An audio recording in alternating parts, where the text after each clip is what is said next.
ಏನು ಇವತ್ತು ನಮ್ಮ KGF RTO ಕಚೇರಿ ಮುಂಭಾಗ ಈ KGF RTO ಕಚೇರಿಯಲ್ಲಿ ಸುಮಾರು ಹಗರಣಗಳು ನಡೀತಾ ಇದ್ದಾವೆ. ಈಗಾಗಲೇ ನಮ್ಮ ಎಲ್ಲ ಮಾಧ್ಯಮದಲ್ಲೂ ಇವತ್ತು ಏನು ನಮ್ಮ ಬ್ರೇಕ್ ಇನ್ಸ್ಪೆಕ್ಟರ್ಗಳದ ಒಂದು ವಿಚಾರವಾಗಿ ಮಾಧ್ಯಮ ಮುಖಾಂತರ ಬರ್ತಾ ಇದ್ದಾವೆ. ಆ ಒಂದು ವಿಚಾರವಾಗಿ ನಾವು ಇಲ್ಲಿ ನಮ್ಮ ARTOವನ್ನು ಭೇಟಿ ಮಾಡಿ ಈ ಒಂದು ಸಂದರ್ಭದಲ್ಲಿ ಈ ಥರ ಹಲವಾರು ಏನು ನಮ್ಮ RTO ಆಫೀಸಲ್ಲಿ ಹಗರಣಗಳು ನಡೀತಾ ಇದ್ದಾವೆ. ಅದರ ವಿಚಾರವಾಗಿ ಸುಮಾರು ಏನು ಈ ಫೆಬ್ರವರಿ 5ನೇ ತಾರೀಕು ನಮ್ಮ ಬ್ರೇಕ್ ಇನ್ಸ್ಪೆಕ್ಟರ್ ಮೇಡಮ್ ಅವರು ಟ್ರೈನಿಂಗ್ ಹೋಗಿರ್ತಾರೆ. ಅವತ್ತೇ ಇಲ್ಲಿ ಒಂದು ಸುಮಾರು 15ರಿಂದ 20 ಫಿಟ್ನೆಸ್ ಸರ್ಟಿಫಿಕೇಟ್ಗಳನ್ನು ಮಂಜೂರು ಮಾಡಿರ್ತಾರೆ.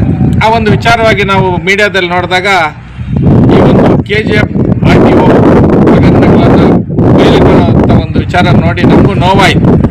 ನಮ್ಮಲ್ಲಿ ಏನು ಈ ಕಡೆ ಆಂಧ್ರ, ಒಂದು ಕಡೆ ತಮಿಳುನಾಡು ಇರೋ ಭಾಗದಲ್ಲಿ ಸುಮಾರು 3 ತಾಲೂಕುಗಳು ಸೇರತಕ್ಕಂಥ ಈ ಒಂದು RTO ಆಫೀಸು ನಮಗೆ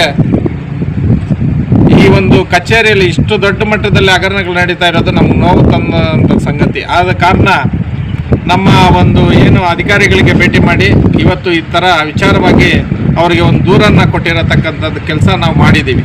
ಕರ್ನಾಟಕ ರಕ್ಷಣಾ ವೇದಿಕೆ ಕಡೆಯಿಂದ ಇದನ್ನು ಅವರೇನಾದರೂ ಸರಿಪಡಿಸ್ಕೊಂಡಿಲ್ಲ ಅನ್ನೋ ಒಂದು ಮಟ್ಟ ಬಂದಾಗ ದೊಡ್ಡ ಮಟ್ಟದಲ್ಲಿ ಹೋರಾಟ ಮಾಡಬೇಕಾಗುತ್ತೆ ಅನ್ನೋ ಒಂದು ಸಂದೇಶವನ್ನು ಅಧಿಕಾರಿಗಳಿಗೆ ಕೊಟ್ಟಿರತಕ್ಕಂಥದ್ದು. ಕೂಡಲೇ ಇಂಥ ಅಧಿಕಾರಿಗಳನ್ನ ವರ್ಗಾವಣೆ ಮಾಡಬೇಕು, ಈ ಒಂದು ಕಚೇರಿಗೆ ಒಳ್ಳೆಯ ಅಧಿಕಾರಿಗಳನ್ನ ಕೂಡಿಸ್ಬೇಕು ಅನ್ನೋ ಒಂದು ಕರ್ನಾಟಕ ರಕ್ಷಣಾ ವೇದಿಕೆ ವತಿಯಿಂದ ನಾನು ಹೇಳತಕ್ಕಂಥದ್ದು ಬಯಸ್ತೀನಿ. ಹಾಗೆ ಇಲ್ಲಿ ಏನು ಅಫಿಷಿಯಲ್ಸ್ ಒಂದು 2-3 ಜನ ದಲ್ಲಾಳಿಗಳನ್ನ ಇಟ್ಟಿದ್ದಾರೆ, ಅವ್ರನ್ನ ಕೂಡಲೇ ಇಲ್ಲಿಂದ ತೆರವುಗೊಳಿಸ್ಕೋಬೇಕು. ಆ ಒಂದು ದಲ್ಲಾಳಿಗಳಿಂದ ಇಲ್ಲಿ ಈ ಕಚೇರಿಗೆ ಕೆಟ್ಟ ಹೆಸರು ಬರೋದು ಬೇಡ ಅಂತ ಹೇಳ್ತಾ ಅಧಿಕಾರಿಗಳಲ್ಲಿ ಮನವಿ ಮಾಡಿದ್ದೀನಿ.